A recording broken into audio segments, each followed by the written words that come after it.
Trebuchets can come in all sorts of different shapes and sizes. These are just a few that we've built here.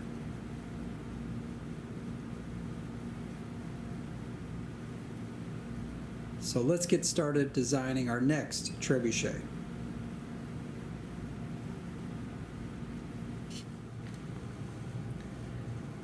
This document here has been helpful when we're working with students to guide their design and their build.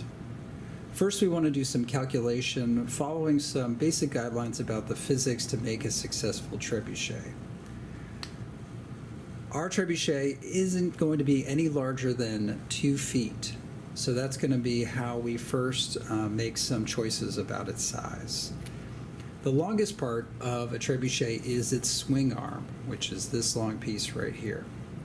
This first rule says that the swing arm should be 1 to 1 1/3 times the length of the base. So if we have a base that's 12 inches, our swing arm is going to be 16. So let's start with those numbers. So we're going to make our swing arm 16. I'm going to do a little sketch over here to the side. That means our base is going to be 12 inches. Our next guidance is about the counterweight. That is going to be about 100 times the weight of the payload. So whatever we want to launch, we have to have a weight that is about 100 times the weight of it. So we're going to start to make some choices about how much weight we want to put on our counterweight and, of course, what we want to launch. Our uprights are going to be 5/6 as long as the base. So rather than do a triangle like this, that's certainly one option, we're going to do a singular base that goes up in the air like this. And because it says 5/6 as long as the base, that means if our base is 12, we're going to make this height 10. Now, of course, when we actually go to cut our wood, we're going to give ourselves a little bit of extra room to work with. So even though our pivot point is going to be at 10, we're going to have a little bit more wood there and probably go up to 11. Now, because of that, we're going to need little supports that go like this. So we're going to talk about how to build those supports, but it's going to be a little bit easier than building a large triangle like this. Our next one says cross beams and width of the base should be about half the height to the pivot. So for example, the base length of 12, the base height is 6 inches. So what that means is we want the width of our trebuchet to be about 6 inches. So we're going to expand that and have it be 6 inches wide. All right, so let's see, our next one, pivot point of frame should be 1/4 inch of the total length. So even though in this picture here it shows that that pivot is kind of right in the middle of our frame, we actually need to shift it forward. So it's going to be, like in my drawing over here, it's going to be 3/4 of the way. So that means it's actually going to be 3 inches over here and 9 inches over here. And now a relationship between the short and long part of the swing arm is 1 to 3.75. So this swing arm is not in the middle either. This pivot point means that 3.75% of it is over here and 1 portion of it is over here. And we did the calculation for that already, so that means this length is going to be, if we want to get real precise, it says 3.26, and then the rest of it is going to be 12.74. We're probably going to round those numbers just a little bit. And then finally, the swing is the same length as the long part of the arm, so when we make that sling portion of it over here, that's going to be that same 12.74. We'll probably go 12.75 just to make it a little bit easier. Now remember, these are just calculations based on their relationship to each other. We can make this trebuchet larger or smaller as long as we follow those same kinds of calculations. Now, what that means is we need to make some cuts for our wood. We're going to need 2 pieces that are 12 inches long for that base. We're going to need 2 pieces that are 6 inches long for the width of that base. We're going to use 4 pieces that are 11 inches tall for those uprights. Like I said, a little bit of extra wood here. And we're going to choose 4 pieces that are 3 inches long for those little supports here, these little triangles. And these ones are special because we need to cut those at 45-degree angles on the side. So we're going to gather our materials and we're going to make our cuts and start to build.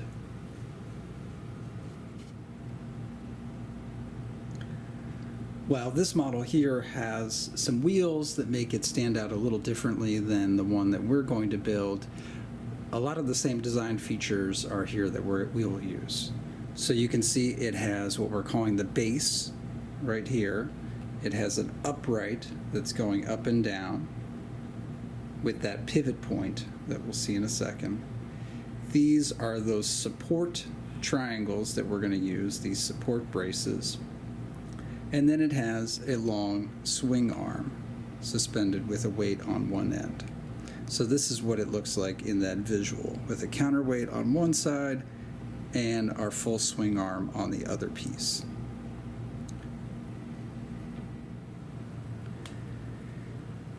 In thinking of what size wood pieces we'll need, I've got my sketch right here, and I'm going to start with that for my construction. I see those two long 12-inch pieces. I'll need 2 of those, so 2 at 12 inches. I need those width pieces, so I need 2 at 6 inches. I need my uprights. Now for this, I'm going to double it up so it's nice and strong, and so I'm going to ask for 4. Now I know we said 10 inches was our length, but that's actually where we want the pivot to be. So let's make our wood a little bit taller so it'll extend. So let's do 4 at 11 inches. And we're also going to need these little triangular supports. So we're going to use 4 of these, and we'll cut them at 3 inches. Now these we are going to add right angles to. 45-degree angles to. I have our material laid out here on our counter. Because we're working with students, we're going to use a handsaw with a miter box. That's going to allow us to get those nice cuts that we're looking for.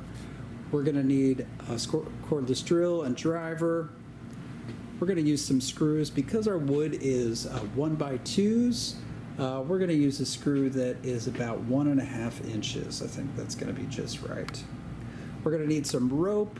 So I have some paracord here, a couple of zip ties. I like to use these to attach our weight, but of course you could use rope for that as well. I've got some weight lined up. We'll see what we want to use for our trebuchet. And I have our lumber. These are 1x2s, and I paid about $6 each for these boards. I think we're probably just going to need 2 of them. These are 2 8-foot lengths, and we'll see how much we need and be able to report at the end of this project. All right, my cuts are done. And you can see I have 4 pieces that are 11 inches. These will be my uprights. I have 2 pieces here at 6. Those are going to be the width of my base. I've got 2 12-inch pieces here that are going to be the length of my base. I forgot to put down my my beam, or that arm, the swing arm, in my measurements. So I needed 1x16.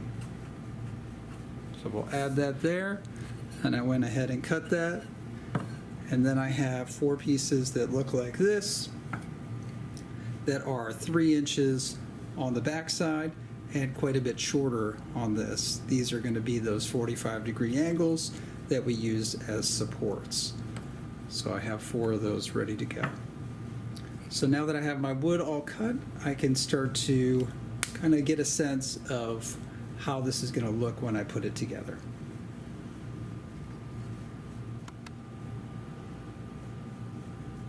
All right, I am ready to assemble my base. You can see I've got my 2 12-inch pieces and my 2 6-inch pieces. I'm going to put the width underneath this, but you could probably do it just the opposite way. But I want to make sure that this part is kind of left open, and also there's no lifted parts on the end. So I'm going to do it like this. I'm going to get my screws in place. I think I'm going to do 2 screws connecting each of these 4 corners. And the reason why I'm going to do 2, 1, next to each other is so that way there's no movement in my base. So I'm going to pre-drill my holes and screw those in now.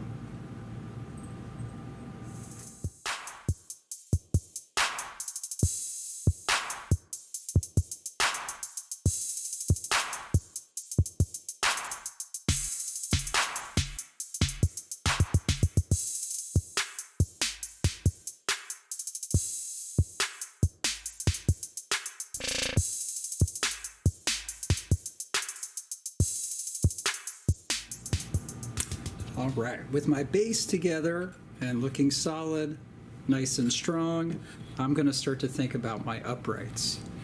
Now, if you recall, we decided we were going to place the uprights not in the middle at about 6 inches, but more like at 9 inches, about 3/4 of the way across the frame. So I'm going to put a mark there at our 9-inch, and our goal is to put it as close as possible to that. Now we cut 4 uprights, so what we're going to do is we're going to post 2 side by side. We're going to stack them and glue them together, and we're going to post them in a way so the seam is on the inside. All right, so this seam is going this way, not like this with the seam out, but like this.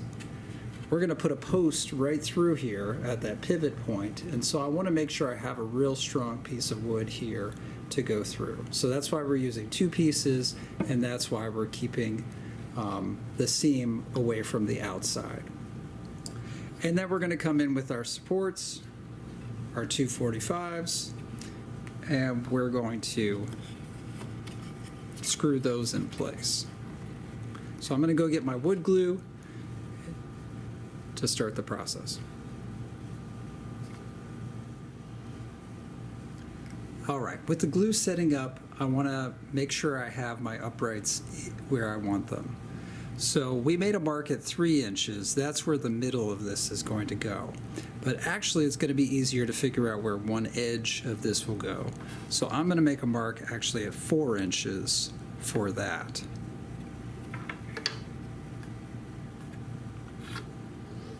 And I'm going to make a mark on the other side as well.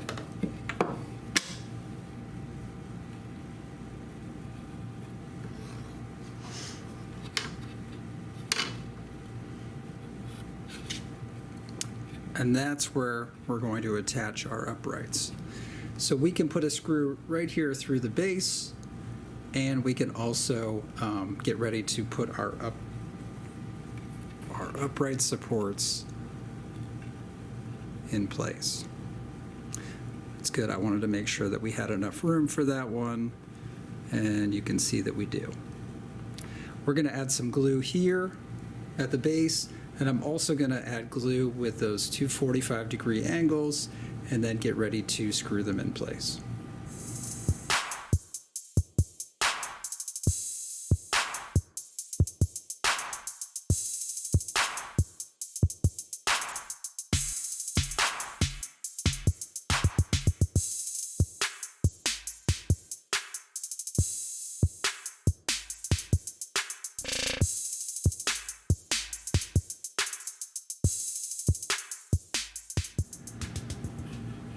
All right, I've got my 2 uprights in place. You'll notice I put some screws and some glue securing those 2 pieces together. And I also put 2 screws in the base here to connect them to that base. Now these are nice and strong, and they're going to get even stronger when we add our support pieces. So let's get those ready. We're going to glue and screw those in place as well, just like this and like this. Now you can see this one might get a little tricky, so we'll have to be selective about where we drill our new hole that we're going to add that screw, since we have these 2 screws kind of in the same area.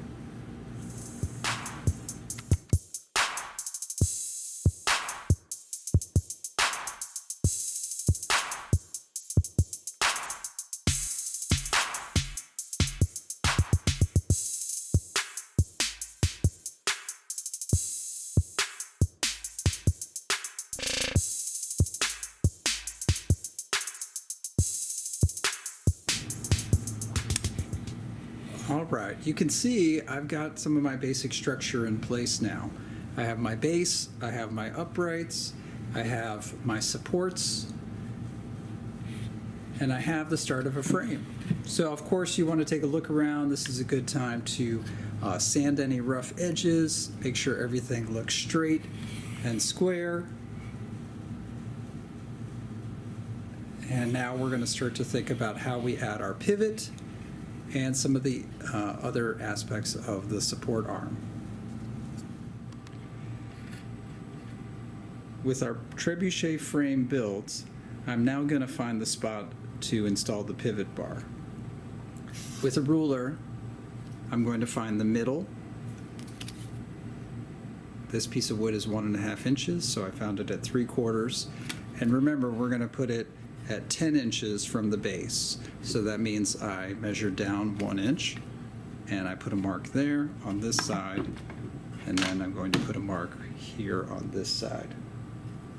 Now the post I'm going to use is a steel bar.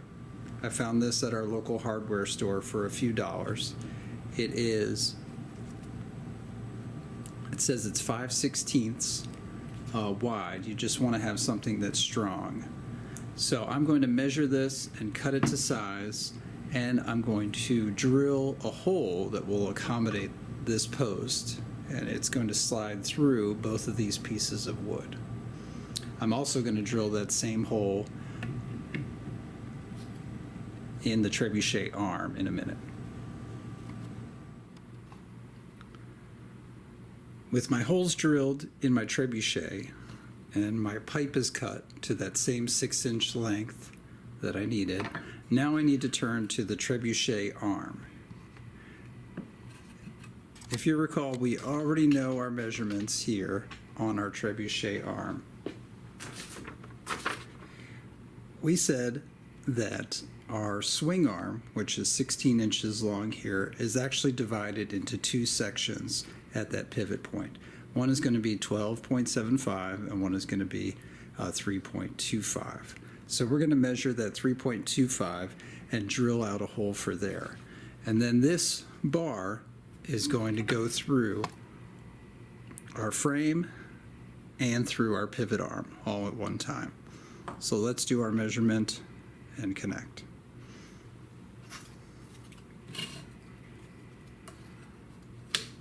So again, we said 3.25 or 3 1/4.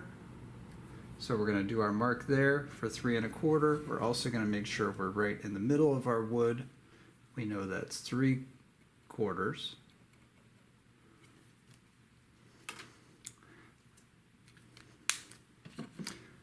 So we're going to have a very short side and a very long side.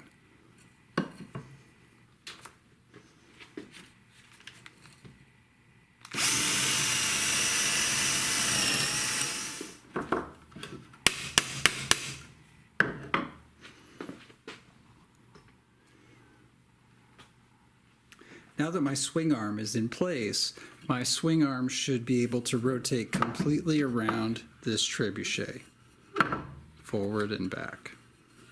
Nice and strong, doesn't feel like it's going anywhere except in that nice circle. You'll notice again that I have the short side on the short side of the trebuchet, the long arm on the long part of the trebuchet.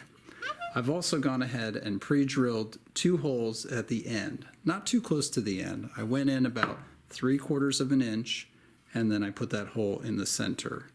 This is going to be where I start to build the sling and the counterweight attachment to my swing arm to finish my trebuchet.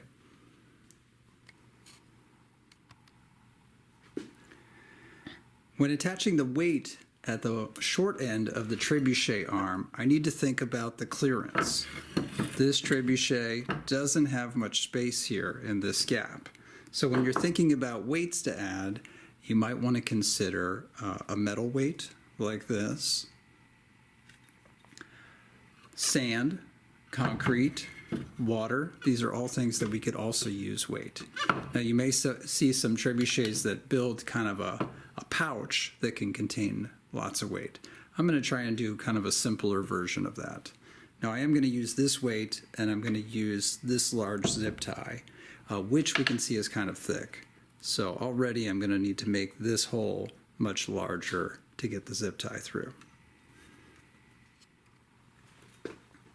So I've pre-drilled this hole nice and large so that way I can accommodate this large zip tie. When I attach my weight, I want it to be able to swing freely all the way through the bottom. So I'm going to try and attach it snugly to the end of my swing arm.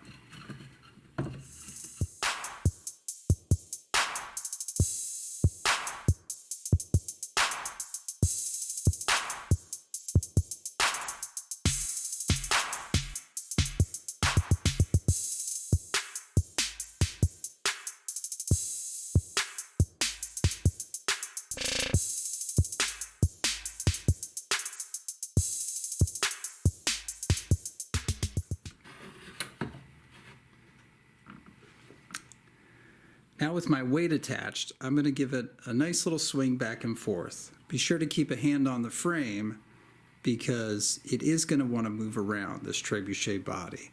So let me swing my arm back and forth. That looks pretty good. If I notice any movement going back and forth on the arm, I might want to think about adding some kind of spacer to keep this arm right here in the middle. And that could be something that I attach right here around this rod. Let's give it a test from this angle. You can see that seems to be holding in place. Maybe a little bit of adjustment on the weight. Maybe another zip tie to keep it nice and strong.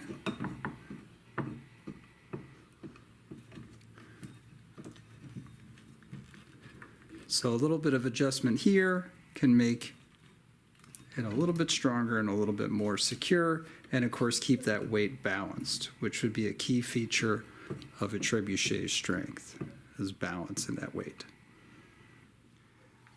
I used a plier here on the end of this zip tie to really make it nice and snug up against the wood. Maybe even a notch of this wood might have helped, but as you can see, we now have nice even motion. All right, so my counterweight is in place now. It is nice and strong and snug up against this wood. You'll notice that it stays centered as I move that weight back and forth. That's what I'm looking for. Nice and strong and powerful as we start to plan on larger swings.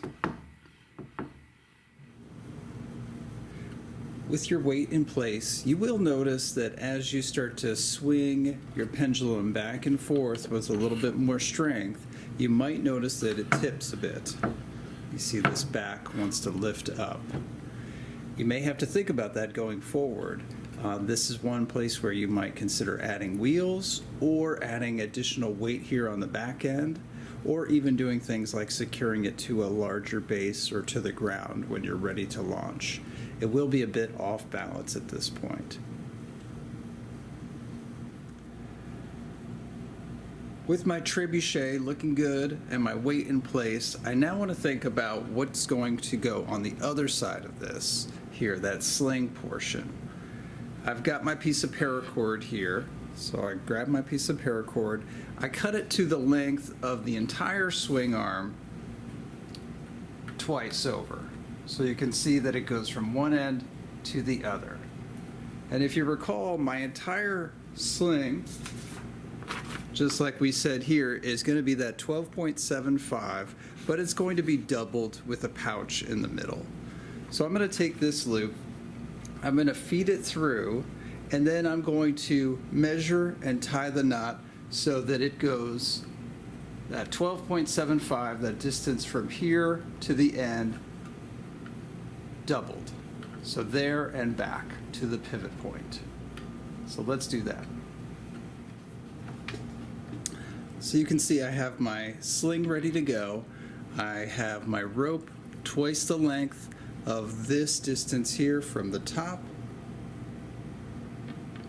of the swing arm to the pivot point here. I gave it just a little bit more as I tied the knot.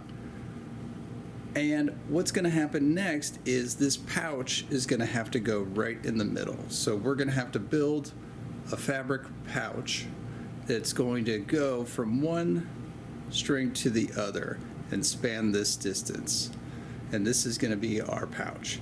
So I have a little bit of excess string here on the end. Of course, we can cut that off, make sure your knot is nice and secure, so that way this loop isn't going anywhere. I'm also going to slide this knot out of the way eventually, so that way it's not interrupting what the swing arm has to do.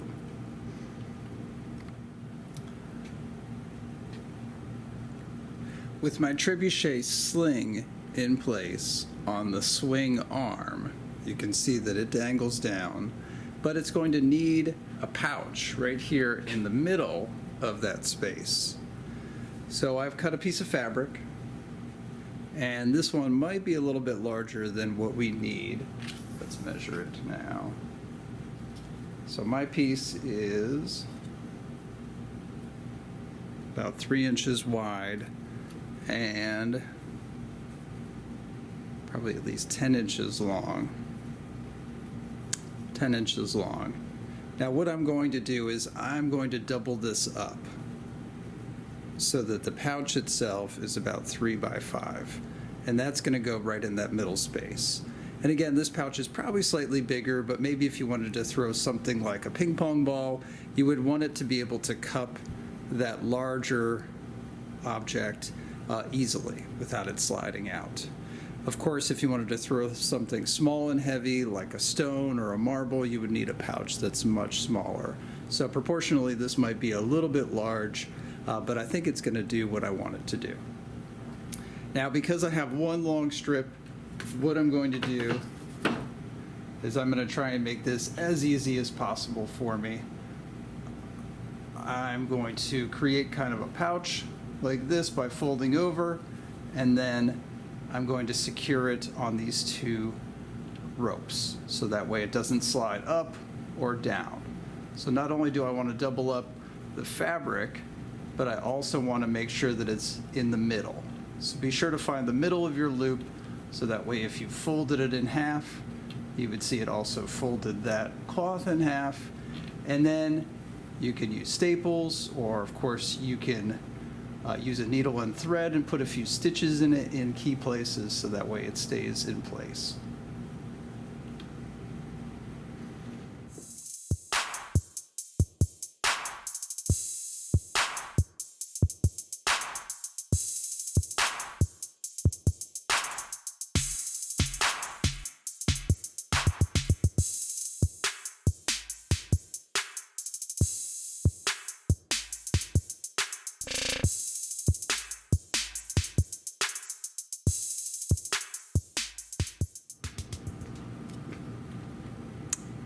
So you can see from my pouch, I have it placed here in the middle. And if I were to double it up like this, you would see it looks like it's going to hold an object in that pouch when I double up the strings to the top, which is what's going to happen pretty soon. Now, I use staples with mine, and you might see that it's not the prettiest thing. It also might not hold forever, especially after repeated launches. So you might consider using a smaller zip tie around this with some holes in the fabric, or again, a needle and thread and a few stitches might hold that string, that rope in place with the fabric on top of it. So that might be a more permanent fix.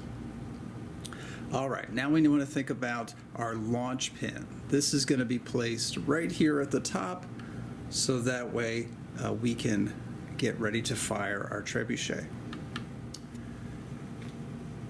A trim nail makes for a good launch pin. If you can see in this video, a trim nail has a very short head, a very small head. And that's what we want. We want something that is very smooth and easy, because what's going to happen is this rope is going to have to slide off of that launch pin every time that a trebuchet launches.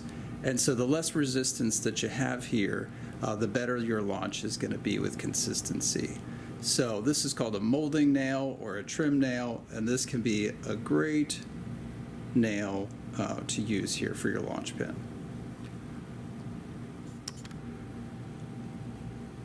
here with our trebuchet arm in the down position, you can see the top of this arm.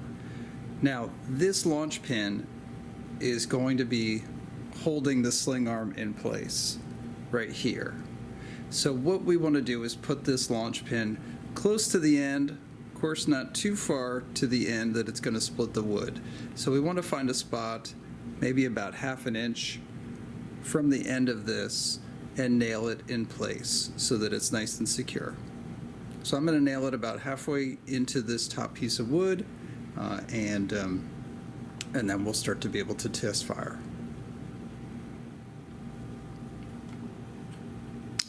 All right, with our launch pin in place, you can see that it holds the swing arm, and when I put this launch arm flat and level, everything should look fairly even. I've got a pouch here, I've got my launch pin in place, and everything feels secure.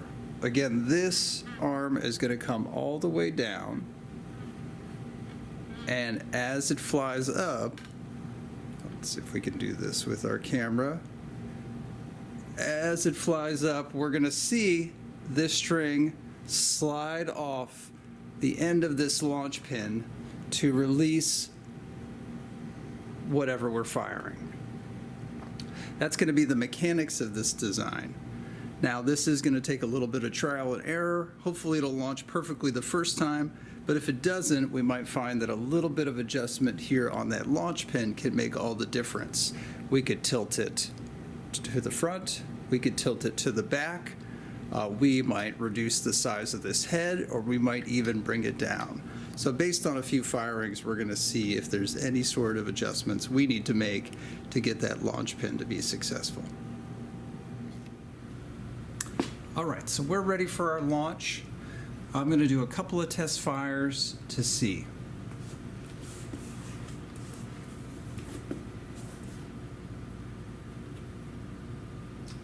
So I load my contents in the pouch here. I'm going to make sure that it's on that pin, ready to go. And now as you launch, you're going to have to kind of pull back on the arm. As you pull back or push down on that arm, you're going to make sure that that pouch is staying in place, and I'm still pinching whatever is in that pouch, in this case a ping pong ball.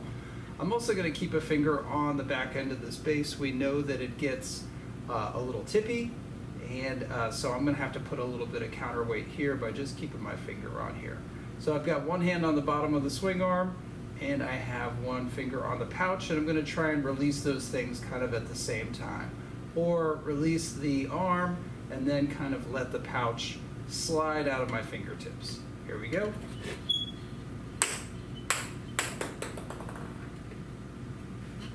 And a launch. All right, let's show what that looks like from the other perspective so that way you can see the mechanics of your launch. Again, I'm going to put my weight in my pouch. Let's turn this whole thing. Put my weight in the pouch. Put the other end of the swing arm in the launch pin. Now I'm going to pinch that pouch and press down on the arm. Do those things together. Push the arm down until it can't go any further. I'm holding the pouch still in place, and then I'm going to release the arm and then let the pouch slide out of my fingertips.